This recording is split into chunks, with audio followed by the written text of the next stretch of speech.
Welcome back to Thriller Recaps. Today we will show you a thriller sci-fi film from 2021 named Settlers. Spoilers ahead. Watch out and enjoy.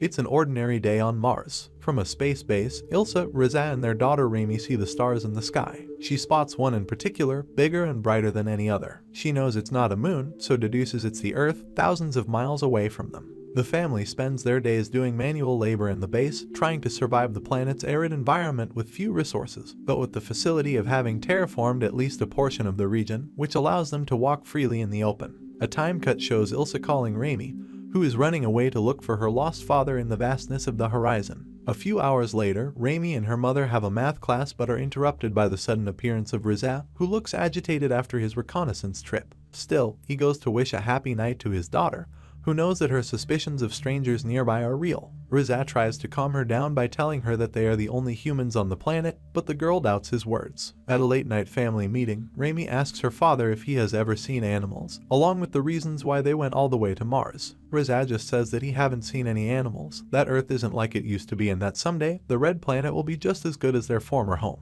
The following day, Rami senses something in the distance, so she jumps up and goes to the living room to find "Leave" written in red paint on the windows. Her parents find out and panic, with Riza even pulling out a gun in case he needs to defend themselves. Somehow, they spot at least 3 individuals somewhere pretending to be 6, but are unable to see them. They spend the rest of the afternoon cautiously, anxious to know if their barnyard pigs are okay. Moved by uncertainty, Rami decides to inspect, finding an unprotected piglet, their only living creature so far. Ilsa notices this, and when she calls her daughter out, from a distance we see 2 armed bandits running towards Rami to kidnap her. But just in the nick of time, Rami's dad manages to gun down one of them. While Ilsa intercepts the other one and stabs him to death, she then grabs Rami and runs inside. To fix this problem once and for all, Rami's dad looks for others, but he is forced to take cover when someone stops shooting at him. Ilsa manages to spot the bandit from inside, so she shouts his location to her husband. He then manages to shoot the bandit on his leg. The dad then chases after him to finish the job.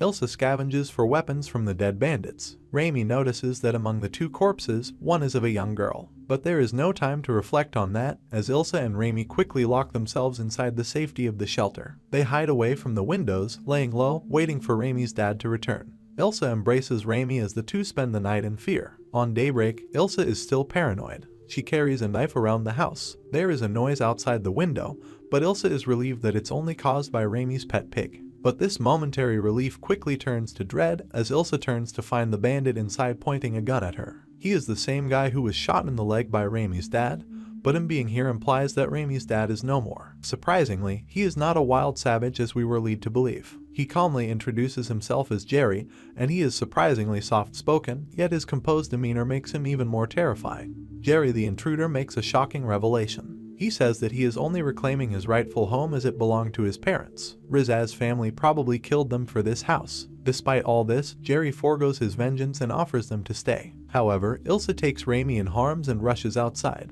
Rami is scared. With tears in her eyes, she pleads with Ilsa to leave this place, but Ilsa has other plans. After telling Rami to stay put, Ilsa sneaks into the house with a knife in her hands. She lies and waits for Jerry to return so she can sneakily murder him. Unfortunately for her, Jerry sees through this and grabs her by the hair and pins her on the floor. She manages to stab him in the leg, but it is futile. Jerry pulls a rifle on her head. She is completely at his mercy, but astonishingly, Jerry doesn't kill her and keeps his cool. Instead, he gives her one last chance by putting forth a proposal. He says if you manage to hold off your vengeance for 30 days, I will give you a gun myself. So, until that day comes, you should just curb your bloodlust. Ilsa reluctantly agrees for the sake of her daughter Rami, and later that day, they hold a funeral for Rami's dad, while Jerry also buries the corpses of the 2 bandits killed earlier. Rami asks Ilsa to leave this place, but she refuses again because to her outside dangers are a bigger threat than Jerry. The mother and daughter duo begins to count down the promised 30 days. Rami marks each day on a dusty window. Ilsa does the usual housework while Jerry gets busy trying to fix the base. One day, Rami spies on Jerry to find his secret gun compartment, but she develops a soft side for him when she discovers a sketch in Jerry's bag.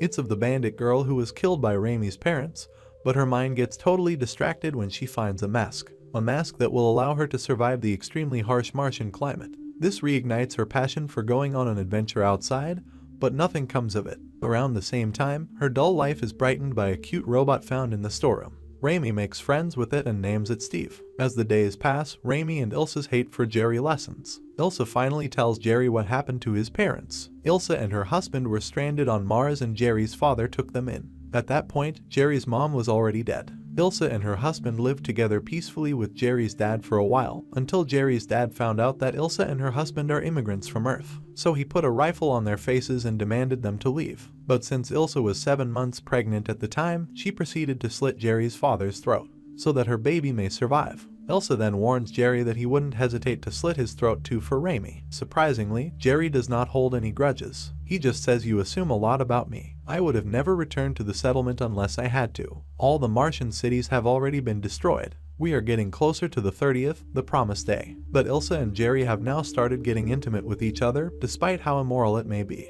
Their relationship deeply affects Raimi, and not in a good way. She still misses her father and sees this as a betrayal. She decides to leave the station on her own, not even letting Steve follow her. Her plans are cut short when she reaches some kind of force field that serves as a barrier that marks the limit of the habitable perimeter, something that makes Raimi obfuscate, and she ends up giving up her plans. However, she comes across a giant door that leads to a dark corridor. Not knowing what she might find there, Raimi enters, and already a few meters in, the door closes behind her. She moves forward with the help of a flashlight ball. The atmosphere gets harsh pretty quickly. She immediately regrets her decision and tries to crawl back but fails. She is unconscious in the hellish atmosphere. Fortunately, the next morning, Raimi wakes up on her bed. It appears that Jerry went and rescued her. Jerry and Raimi converse, and he tells her that there is nothing but rocks and dust beyond the barrier. Martian atmosphere is fading, and they are lucky to have this amazing settlement. The next day, Jerry finds a guitar and asks Ilsa to play a song. Out of sadness, Raimi goes to the greenhouse when she hears her mother sing.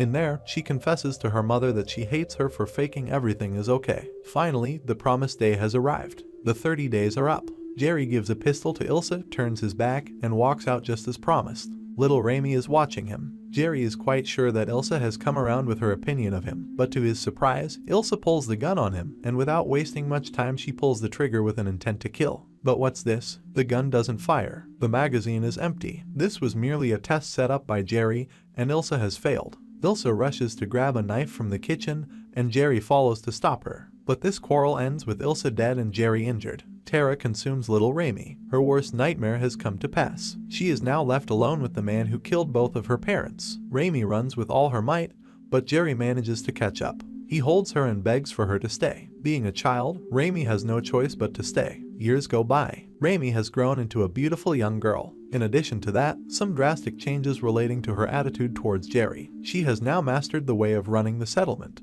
The base is thriving. Jerry even trusts her enough to hand her a loaded gun. But even though Raimi has no intentions of getting revenge from Jerry for her parents, this doesn't mean that she is fond of him. Even after all this time, she is wary of Jerry's true intentions. On the other hand, Jerry is trying his best to win her over. He tells Raimi about a pond in the valley where he's going for a swim, and he wants Raimi to come with him. Raimi doesn't want to go at first, but after a while, she gets bored and eventually decides to check it out. She arrives there with her late father's rifle to show his goodwill. Jerry leaves and lets Raimi have the water all to herself. Raimi soaks in the water for a while and then goes to meet up with Jerry, who is drinking by the tree. He offers Raimi some alcohol and they both drink in silence. They return to the house so that Jerry can surprise her with a gift. It was a drawing of her mother, which Jerry made waiting for Raimi to grow up a little more to not lose details. The girl ends up crying, being consoled by Jerry. However, it appears that Jerry's outlook on Raimi has changed. He doesn't view her as a child anymore, so his sinister intentions begin to creep up. Seeing Raimi in a vulnerable state, he begins to kiss her, causing her rejection. Now the atmosphere between the two becomes tenser. Jerry wants to get closer to initiate a possible repopulation that he believes it's absolutely necessary. But Raimi flatly refuses the idea, not caring if they are the last human beings in the universe. To avoid this confrontation, Raimi goes to sit outside with Steve, and after some deep thinking, she decides to leave this place for good. But unfortunately for her, Jerry finds out about it as he discovers a mask in her room. Jerry totally loses it.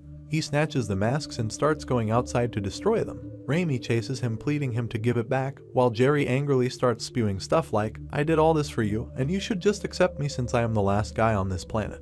Raimi tries to snatch her mask back, But during this quail, Jerry pushes Raimi to the ground and, unfortunately, she hits her head on a metal pipe and loses consciousness. Later, she is absolutely terrified to find that her hands are tied to the bed. Jerry's evil intentions are on full display as he climbs on top of her. What's bizarre is that even when he is trying to force himself on an innocent young girl, he is justifying it with crap like, "I am doing this for humanity." Raimi panics, she tries and fails to free herself. She starts screaming in terror as the frightening reality of her situation begins to dawn on her. Jerry pulls on her head to make her shut up. But before Jerry could move forward with this heinous act, Steve the robot comes hearing Rumi's cries for help. Turns out, it's equipped with a gun for situations like these, so it manages to shoot Jerry in the neck. Jerry retaliates by shooting Steve, effectively destroying it. Jerry then runs out to find the medkit to stop his bleeding. So, Raimi takes this chance to free herself and grab her rifle. It's clear to her now that Jerry needs to die. He tries to save himself by telling her that she needs him as much as he needs her, but Raimi disagrees. Jerry was about to take his gun to defend himself but preferred to cease because of the genuine fondness he had for the girl. Raimi manages a direct headshot, leaving her alone not only on the base but also in the entire territory. All she can do is sit and cry all night long. She buries Jerry's body in the mountain, making her the last survivor in the base, and the only living thing aside the plants and the few animals. She takes a shower and surveys the area, knowing that no one else will appear. Raimi spends her days alone, watching the animals and subsisting by her own. Still, she becomes sedentary, careless, and sluggish, believing she has been touched by her mother in her sleep. She also begins to have visions of Jerry prowling the base, concluding with screaming at the top of her lungs in case anyone else could hear her. So, despite the harsh conditions, she wants to venture out to explore the unknown world. Maybe there is still hope to find others. She persists in repairing Steve and after many attempts, manages to get him functional again. Raimi gears up, bids Steve a final goodbye, while also leaving him in charge of the place. Raimi bids a final farewell to all the dead on the mountain. Her last view of the house was of Steve tending to the pigs. She then walks through the same cave, or rather the tunnel she walked through as a child, although now she is fully ready. To no one's surprise, the outside is a barren wasteland for as far as the eye can see. But Raimi sets out to find the answer to the question. Is it really true that there is nothing more to her birth planet than some rocks and dust? So she embarks on her adventure. Make sure to subscribe and turn on notifications so you can watch more videos like this. Thanks for watching.